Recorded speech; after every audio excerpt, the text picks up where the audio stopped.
Hello दोस्तों, welcome to super coaching IAS by Testbook. Friends, हम आज बात करने वाले हैं यूपीएससी सिविल सर्विसेज एग्जाम के नोटिफिकेशन के बारे में। जी हां, 14 फरवरी आज आपका नोटिफिकेशन सिविल सर्विसेज का अवेलेबल होगा और आप यूपीएससी सिविल सर्विसेज 2024 के लिए फॉर्म फिलअप कर सकते हैं। अब सारी डिटेल अगर आपको जाननी है तो डेफिनेटली ये वीडियो आपके लिए काफी ज्यादा हेल्पफुल रहने वाला है। इस वीडियो को बड़े ध्यान से एक एक पार्ट को देखिए। तो चलिए वीडियो स्टार्ट करते हैं। यूपीएससी सिविल सर्विसेज एग्जाम हम बात करने वाले हैं कि बिगिन रजिस्ट्रेशन कैसे स्टार्ट करना है, कैसे एलिजिबिलिटी है, क्या आपका कैंडिडेट का बेसिकली प्रोफाइलिंग होगा और क्या क्या ऐसी चीजें होंगी जो अभी आपको चूज और फिल करनी होंगी और आप कैसे भर सकते हैं फॉर्म को। आप भरेंगे upsconline.nic.in पे जाके, ऑफिशियल वेबसाइट है यूपीएससी की, वहां जाके आप फॉर्म को फिल कर पाएंगे। देखिए, union public service commission, yes obviously IAS, IPS, Indian foreign services, revenue services, इन सब सर्विसेज के लिए आपका एक कॉमन एग्जाम होगा और आप आज से मतलब 14 फरवरी से इसके लिए फॉर्म फिलअप कर सकते हैं। इंपॉर्टेंट डेट्स मैं आपको बता देता हूं। यूपीएससी सिविल सर्विसेज एग्जाम के लिए डेट जो है 14 फरवरी रहेगी, जब से आपको फॉर्म फिल करना स्टार्ट करना है। लास्ट डेट जो है आपकी वो 5 मार्च रहेगी। मैं एडवाइस करूंगा 5 मार्च के लिए वेट ना करें, जितना जल्दी हो बेटर होगा फॉर्म फिलअप कर लें, क्योंकि चांसेस हो सकते हैं कि कभी वेबसाइट डाउन है या किसी और रीजन की वजह से आप लास्ट डे पे फॉर्म नहीं फिल कर पा रहे हैं। That's why don't wait for the last date. हाँ, अब जब फॉर्म भर चुके होंगे तो 26 मई 2024 आपका एग्जाम की डेट होगी, प्रीलिम्स एग्जाम की, और फिर आपका सितंबर के मंथ में सिविल सर्विसेज का मेंस एग्जाम देखने को मिलेगा। इंटरव्यू लेटर ऑन अनाउंस होगा, बट हाँ 25 अप्रैल के अंदर डेफिनेटली फाइनल रिजल्ट आपके हाथ में होगा and you will be in all India services, right. चलिए, अब थोड़ी सी इंपॉर्टेंट और चीजों के बारे में भी डिस्कस कर लिया जाए। देखिए, ये एग्जाम जो है वो आपका एक ही एग्जाम होगा जिसके अंदर ग्रुप ए और ग्रुप बी दोनों सर्विसेज जो है इंक्लूडेड होंगी। मतलब ऑल इंडिया सर्विसेज, जो अदर सेंट्रल सर्विसेज है, वो सब इंक्लूड होंगी। जैसे मैंने कुछ सर्विसेज का नाम लिखा, जैसे आईएएस हो गया, आईपीएस हो गया आपका, आईएफएस, आईआरएस, आईएएएस मतलब ऑडिट एंड अकाउंट सर्विसेज हो गया आपका, इंडियन इंफॉर्मेशन सर्विसेज हो गया, इंडियन ट्रेड सर्विसेज हो गया। इस तरीके से आपको काफी सारी सेंट्रल सर्विसेज जो है इन्हीं के थ्रू होंगी। इंपॉर्टेंट क्या है, मैं क्यों बता रहा हूं आपको ये, क्योंकि यहाँ पे आपको प्रेफरेंस देना पड़ेगा। ऑब्वियसली आपको ये सेलेक्ट करना पड़ेगा कि आपकी अगर रैंकिंग आती है तो आपका प्रेफरेंस ऑफ सर्विस क्या रहेगा। तो डेफिनेटली इसलिए आपको इन सर्विसेज के बारे में पता होना बहुत जरूरी है। तो फॉर्म फिल करने से पहले इन सर्विसेज के बारे में सोच लें, समझ लें। हाँ ठीक है, सभी लोग आईएएस, आईएफएस, आईआरएस, आईपीएस ये तो फिलअप कर लेते हैं। उसके बाद की जो सर्विसेज हैं उनके बारे में भी थोड़ा सा जान लें, ताकि आपको ये पता हो कि अगर मुझे ऑल इंडिया की बजाय कोई सेंट्रल सर्विस मिलती है तो मैं उसको कैसे ऑप्ट करूंगा, कौन सी सर्विस बेहतरीन होगी, मेरा प्रेफरेंस क्या रहेगा। फाइन, ये लिस्ट है मैंने आपको दी, जिसमें railway traffic services, postal services, account services, railway personal services, protection force services, ये सब सर्विसेज आती हैं। 23 different different type of services इसके अंदर देखने को मिलती है, तो आप उनको देख लेंगे, राइट। हाँ, अब क्या बात आती है, अब इंपॉर्टेंट चीज ये है कि आपके ये तो कुछ एग्जाम्पल थे, तो जरूरी होगा कि हर सर्विस का प्रेफरेंस करने से पहले आप उसका एनालिसिस करें, समझें कि सर्विस में वर्क क्या है। ऐसा ना हो कि वो सर्विस आपको अलॉट हो चुकी हो और लेटर ऑन यू रियलाइज कि ये सर्विस मुझे नहीं चाहिए थी, उससे बेहतरीन तो मुझे वो सर्विसेज मिल जाती। कितनी वैकेंसी है, डेफिनेटली जब आप नोटिफिकेशन को डाउनलोड करेंगे तो आपको पता लगेगा कि कितनी वैकेंसी आपको किस सर्विस में देखने को मिल रही है।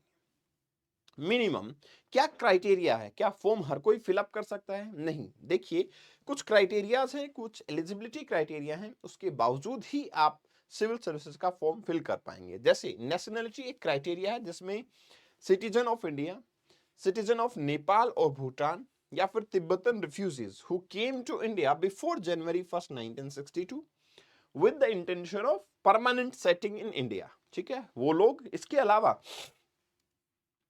the person of Indian origin who has migrated from Pakistan, Burma, Sri Lanka, East African countries of Kenya, Uganda, United Republic of Tanzania, Zambia, ये सब जो कंट्रीज हैं उनका भी इंटेंशन ये हो कि परमानेंट सेटल होने के लिए इंडिया में आए हों, वो सब लोग की एलिजिबिलिटी है फॉर्म को फिल करने की। मतलब वो सब लोग फॉर्म फिल कर सकते हैं। एजुकेशन क्वालिफिकेशन की जब मैं बात करूंगा तो यहाँ पे बैचलर डिग्री का होना जरूरी है रिकॉग्नाइज्ड यूनिवर्सिटी से। लेकिन अब आप पूछेंगे कि सर अगर मैं फाइनल ईयर में हूं तो क्या मैं फॉर्म फिल नहीं कर पाऊंगा? नहीं, आप भी कर पाएंगे। Candidate in their final year of graduation can also apply provisionally, but they must submit proof of passing the degree of examination before the specified date। जो सिविल सर्विसेज यूपीएससी आपको बताएगा कि इस डेट से पहले फिर आपको डिग्री सबमिट करनी पड़ेगी। एग्जाम देने के लिए प्री एग्जाम, मेंस एग्जाम उसमें आपको नहीं रिक्वायर्ड, लेकिन हाँ लेटर ऑन एक स्पेसिफाइड डेट पे आपको अपनी डिग्री को प्रेजेंट करना पड़ेगा। दूसरा, अब अटेम्प्ट भी लिमिटेड है। जनरल कैटेगरी में 6 अटेम्प्ट्स हैं, तो अगर 6 अटेम्प्ट नहीं हुए हैं तो आप फॉर्म फिलअप कर सकते हैं। ओबीसी में 9 अटेम्प्ट हैं और एससी और एसटी में कोई रेस्ट्रिक्शन नहीं है, एज का रेस्ट्रिक्शन देखने को मिलता है। अब इसके बाद में कुछ फिजिकल क्राइटेरिया होते हैं, हालांकि हर सर्विस का भी अपना एक फिजिकल क्राइटेरिया होता है। जैसे इंडियन पुलिस सर्विस है, इंडियन फॉरेस्ट सर्विसेज है। मैं आपको बताना चाहूंगा इंडियन सिविल सर्विसेज के साथ साथ में फॉरेस्ट सर्विसेज का भी एग्जाम इसी के थ्रू कंडक्ट करवाया जाता है। तो आप ये देख लेना, अगर आपको फॉरेस्ट सर्विसेज का एग्जाम भी देना है तो आप उसमें फिलअप करेंगे, राइट? उसके अंदर आप अपने फॉर्म में फिलअप करेंगे कि यस फॉरेस्ट सर्विसेज, और फॉरेस्ट सर्विसेज की एग्जाम की प्रीलिम्स डेट तो सेम है। मेंस डेट जो है वो सिविल सर्विसेज मेंस के बाद में फॉरेस्ट सर्विसेज का मेंस होता है, ठीक है? अब जैसा मैं बता रहा था एज लिमिट की, तो आपकी जनरल कैटेगरी में मिनिमम एज 21, मैक्सिमम 32 होगी। ओबीसी में वही मिनिमम 21, मिनिमम तो सबकी ही 21 है लेकिन मैक्सिमम 35 होगी। ईडब्ल्यूएस में 32 मैक्सिमम एज है, एससी एसटी में 37 है। डिसेबल्ड है डिफेंस सर्विसेज पर्सोनल्स के लिए 35 होगा, एक्स सर्विसमैन 37 होगा। पर्सनल विद बेंचमार्क डिसेबिलिटी अगर है तो वो 42 एज रिलैक्सेशन होगा। तो आप जिस भी कैटेगरी में आते हैं उसी हिसाब से आपका एज क्राइटेरिया यहाँ पे वैलिड रहेगा। फाइन।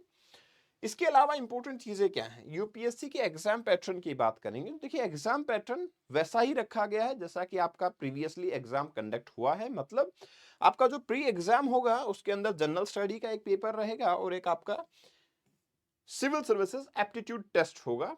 दोनों ही पेपर ऑब्जेक्टिव टाइप हैं, दोनों ही पेपर 200 मार्क्स के होंगे, दोनों में नंबर ऑफ क्वेश्चन सेम नहीं होंगे। जी हाँ, यहाँ 100 क्वेश्चन होंगे कैरिंग 2 मार्क्स ईच, यहाँ पे 80 क्वेश्चन होंगे जो कि 2.5 मार्क्स ईच होगा। तो ये डिफरेंस होता है, बट स्टिल दोनों ही ऑब्जेक्टिव टाइप के क्वेश्चन आपको देखने को मिल जाएंगे। दोनों पेपर सेम डे पे ही कंडक्ट होंगे। 2 घंटे का ड्यूरेशन आपको देखने को मिलता है। मोस्टली टाइम जो आपका रखेंगे वो 9:30 टू 11:30 पहली शिफ्ट होगी और 2:30 टू 4:30 दूसरी वाली शिफ्ट के अंदर आपका एग्जाम कंडक्ट करवाया जाएगा। फाइन। ये जनरल स्टडी का पेपर होगा और ये आपका सी सेट का पेपर यहाँ पे देखने को मिल जाएगा। जनरल स्टडी में आपकी history, geography, polity, economics, science and tech, environment, current affair ये सब आते हैं। सी सेट की जब बात करते हैं तो यहाँ पे आपकी कॉम्प्रिहेंशन, एनालिटिकल एबिलिटी, आपकी बेसिक एप्टीट्यूड्स, ये स्किल जो है वो टेस्ट की जाती है। मेंस एग्जाम की जब हम बात करेंगे तो आपके 2 पेपर तो लैंग्वेज बेस पे होंगे। एक पेपर ऐसे का होगा, जनरल स्टडी के 4 पेपर होंगे और आपका 2 ऑप्शनल के पेपर होंगे। ऑप्शनल सब्जेक्ट एक है, पेपर आपके 2 होंगे। लेट्स से अगर आप ज्योग्राफी ऑप्शनल ऑप्ट करते हैं तो फिर ज्योग्राफी ऑप्शनल के लिए आपका सब्जेक्ट तो ज्योग्राफी हो गया, लेकिन फिजिकल और इंडियन 2 पार्ट में डिवाइड होकर आपका सिलेबस आता है। तो वो आपके टोटल मिला के 9 पेपर्स में देखने को मिल जाते हैं, राइट? जैसा मैंने बताया कि जनरल स्टडी पे आते हैं तो general study paper 1, paper 2, paper 3 and paper 4। इनमें डिवीजन कैसे है? पेपर 4 तो एथिक्स, इंटीग्रिटी एंड एप्टीट्यूड का होगा। पेपर 3 के अंदर technology, economic development, biodiversity, environment, security, disaster management होगा। Governance, constitution, polity, social justice and IR paper 2 में आएगा। और आपका जनरल स्टडी पेपर 1 जो होता है आपका, उसमें Indian heritage, history and geography देखने को मिलेगा, राइट? इसके अलावा ऑप्शनल जो अभी आप ऑप्ट करेंगे वो ऑप्शनल सब्जेक्ट के पेपर 1, पेपर 2 फिर से देखने को मिल जाएंगे। हर एक पेपर 3 आवर्स का होगा और ये पेपर जो है आपके वो सब्जेक्टिव नेचर में है, मतलब आपको लिखना पड़ेगा इसके अंदर। यूपीएससी का इंटरव्यू पर्सनालिटी टेस्ट है, वो ड्यूरेशन डिपेंड करता है आप पे, 25 टू 35 मिनट के बीच का ड्यूरेशन रहेगा और उनमें से प्लस में आपके मेंस एग्जाम को मिला के जो भी कट ऑफ रहेगी, जो आपके मार्क्स होंगे उसके हिसाब से आपकी रैंकिंग डिसाइड होगी। फिर जो भी प्रेफरेंस आपने दिया होगा उस हिसाब से आपकी सर्विस अलॉट हो जाएगी। यूपीएससी प्रिलिमिनरी एग्जाम के सिलेबस की अगर मैं बात करूं तो जैसा कि जनरल स्टडी में मैंने बताया, करंट इवेंट जिनकी नेशनल इंटरनेशनल इंपॉर्टेंस है, हिस्ट्री और उसके साथ में जो भी नेशनल इवेंट्स जुड़े हुए हैं, इंडिया और वर्ल्ड ज्योग्राफी जिसमें फिजिकल, सोशल, इकोनॉमिकल ज्योग्राफी देखने को मिल जाएगी। इसके अलावा Indian polity and governance, economic and social issues, आपके जनरल इश्यूज और एनवायरमेंट और जनरल साइंस के ऊपर क्वेश्चन आपसे पूछे जाएंगे। पेपर 2 जो सिविल सर्विसेज का एप्टीट्यूड एग्जाम होता है उसमें comprehension, interpersonal skills, logical reasoning, decision making, general mental ability और बेसिक न्यूमेरेसी के क्वेश्चंस आपसे पूछे जाएंगे, राइट। इसके अलावा यूपीएससी मेंस एग्जाम के अंदर 2 पेपर तो आपके कंपलसरी हैं जो कि लैंग्वेज हैं, जो आप ऑप्ट करेंगे इंग्लिश लैंग्वेज, इसके अलावा जो भी आप लैंग्वेज ऑप्ट करेंगे उसका। इसके अलावा ऐसे पेपर जनरल स्टडी का paper 1, paper 2, paper 3 and paper 4 मैं आपको बता चुका हूं।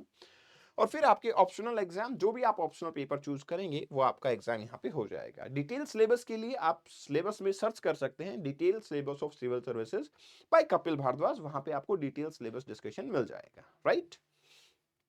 अब ध्यान से फॉर्म को फिलअप करना है, कोई मिस्टेक आपको वहां पे नहीं करनी है, ये इंपॉर्टेंट चीज है।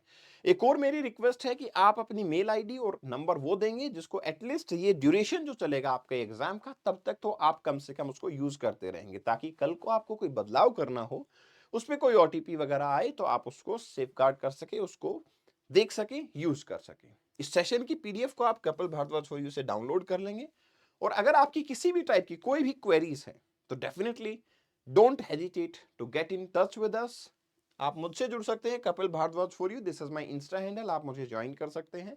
Definitely I will help you. Otherwise आप टेक्स्ट बुक की हेल्पलाइन पे कॉल कर सकते हैं, definitely team will also help you. Thank you very much, best wishes and hopefully you will rock in this exam. Best wishes from the whole team.